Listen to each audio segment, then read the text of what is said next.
Maggie and I pore over the book. We can't read, and each time we come upon one of those detailed drawings, she puts her hand on my shoulder or my leg or my back, and she nuzzles my neck as if to say, "It's okay, I love you no matter what."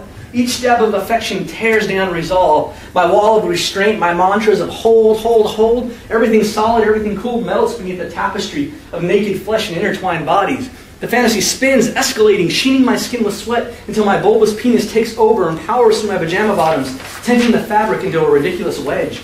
My massive brows lower and heat thickens my throat. I grunt. Maggie screams and jumps away. I leap off the bed and somehow manage to tear myself away from my love, away from her smell, away from her warmth. I run for the cool, sterile, safe bathroom, my beastly nuggles dragging comically alongside me.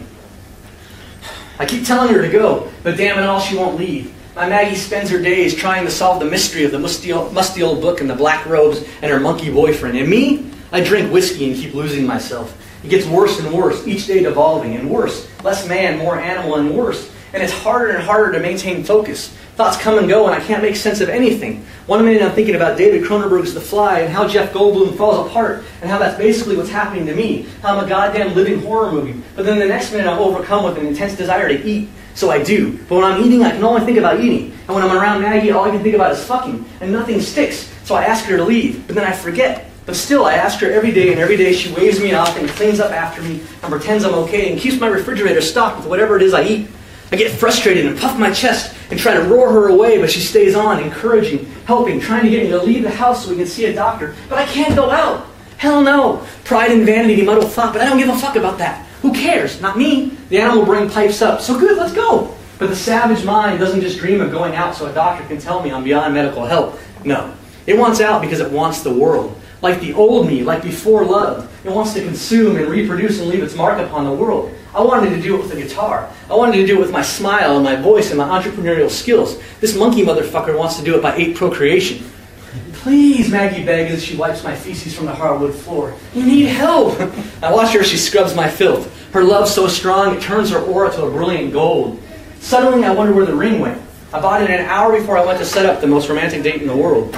I didn't leave it in the clearing. I remember distinctly thinking that though I'm leaving champagne in a stock picnic basket, I wasn't stupid enough to chance leaving the ring. So I kept it in my pocket. I rifled through the laundry for a pair of pants that the robe fuck stripped away, and then noticed them folded on top of the washer. Maggie already washed them. There was no ring in the pocket. My Maggie love comes up behind me. She stands too close. Her smell, her skin, too much, too close. I have it, she says. The ring. I didn't mean to look, but it's over here. She leaves the laundry room and leads me into the bedroom where she takes the ring box from the nightstand and holds it out to me. She's smiling sweetly, and though this isn't how it's done or how I planned it, it seems like I should take the box, take a knee, and then ask her to marry me, monkey features and all. Maggie smiles wider, encouraging, pushing the box toward me. I smile back and force myself to focus until I get my beady little eyes to gaze into her beautiful brown ones. In her face I see a future that I want so badly, but my brain isn't my brain anymore. Well, it's mine, but it reminds me of a bowl of spaghetti. Hundreds of independent strands, hundreds of independent trains of thought noodling this way and that. And each passing day, the strands begin to lump and clump. And things like logic and rationale, dreams and hope, love and understanding merge with baser desires and primordial needs and things I can't even think about because they are things beyond thought. Staring at Maggie, I think this is love. I think our love. I think old love. And in this, there is an animal understanding. Humans bond, mate, thrive, love. But minus logic, minus desire, minus love, none of it makes much sense. It makes sense one minute, but it doesn't the next. We love to survive. We survive to love. But the me inside me, the me trying to become the new me, trying to grow from esoteric chance and organ meshing lightning and rampant savagery, can't make the proper connections. It doesn't want love. It doesn't understand the why or the what. It wants to fuck the world, and it can't see the point in locking pure, primal self away, sacrificing truth for another.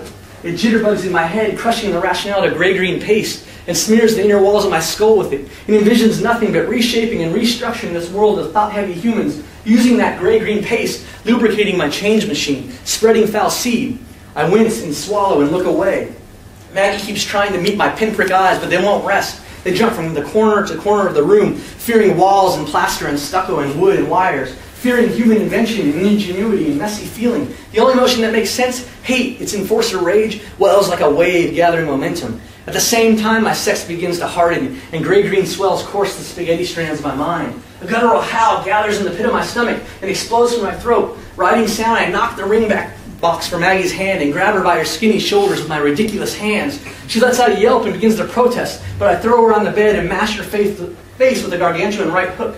Bleeding, broken, she starts to cry, but then stops herself and bites her lip and stares at the ceiling, frozen, too scared to move or still reeling from the sudden blow or offering herself up as sacrifice. True fucking love, the only thing that matters. My starving body doesn't care. It goes to work tearing her clothes until it is able to force the only thing that really matters into the only place that really matters. Dry heat to wet heat, and my ache, death man brain is a flower blooming in reverse. Each petal an aspect of the human condition. Hubris, pride, vanity, decency, evil, compassion, love, all fold in, shunning the light, collapsing into themselves on a center that is cold and empty and concerned with one thing, duplication. I finish in a torrent of gray-green life and then rip myself away. Maggie is either passed out or she's fading in unconsciousness. It doesn't matter. I'm done with her. My seat is eternal. I rip off all my clothes and crash out the front door. Running blind, I crush and mulch and rip down Hollywood Boulevard. I obliterate male, pink-skinned bags of flesh, bone, and selfish guts, and rape anything with ovaries. Time blurs. My head swims. Blood rushes in a zillion different directions. I leave stains in my wake. Blood bags erupting, one after the other, and the other, and the other, and still more and more and more, and it strikes me that there are far too many for one man to return to the earth. I'm going to skip up just so we jam. So he rushes up to the Hollywood sign, right? Boom, boom, there's helicopters, we got the whole King Kong thing, he's on top of the sign. He gets on top of the sign, and then he recalls this thing in his brain. He says, when researching the Hollywood sign, trying to figure out if there was a way to take my lady love right up to it, I remember reading about Peggy Entwistle and her suicide. That's the lady who jumped off. I had a little bit of background about her, right? I remember reading about her suicide note, like in 1930, she jumped off the sign. A Google search away read, I'm afraid, I'm a coward, I'm sorry for everything. If I had done this a long time ago, it would have saved a lot of pain. I don't think much about it then. Maybe I connected with her in some way. She wanted to make it as an actress, I wanted to be a musician. And well, here it is now, as fresh in my spaghetti brain as anything else. Like her, I had impossible dreams that, if realized, would entail impossible demands and heap on a whole new set of impossible problems. I'm not the suicidal type, but I understand. So I decided to let it go and work at things we have control over, like human love and wedded bliss. Standing atop the sign and glowering at the never-ending landscape of lights, powered by overconfident people, insecure people, people who are in love, or people who want to be in love, or people who think they don't want to be in love but actually do, I can see the human condition as a series of impossible problems from the top down. 1,000 feet tall, basking in the harsh, roving spotlights, plagued by the deafening thwump thwump of the spinning chopper blades, I understand Miss Entwistle's pain. Like her, I am a coward. Like her and all of humanity, we have found so much to cower from. There's too damn much to be afraid of. Looking down, my gargantuan penis waves in the wind. It is covered in blood and bits of tender flesh. Its fat tip drips thick gray slime. And really, in this fucked up world, it is the only thing that makes sense. It is the only thing that matters. A couple 100,000 years of progress and problem upon problem, and it is the only thing we are built for. The only thing we are good at. The only thing the animal kingdom needs to worry about. And I have the greatest one of all. I beat my chest and roar and then dive off the H. I somersault out of the 50-foot drop and roll into the bush in the dark down Mount Lee, juking side to side, avoiding the spotlights with ease. I try to count the number of women I've impregnated thus far. The robe, Maggie, how many during my rampage? 10, 20? I think about my offspring. I think about a world with zero problems. Everything blurs. Time rushes. My sex hardens. The world waits me.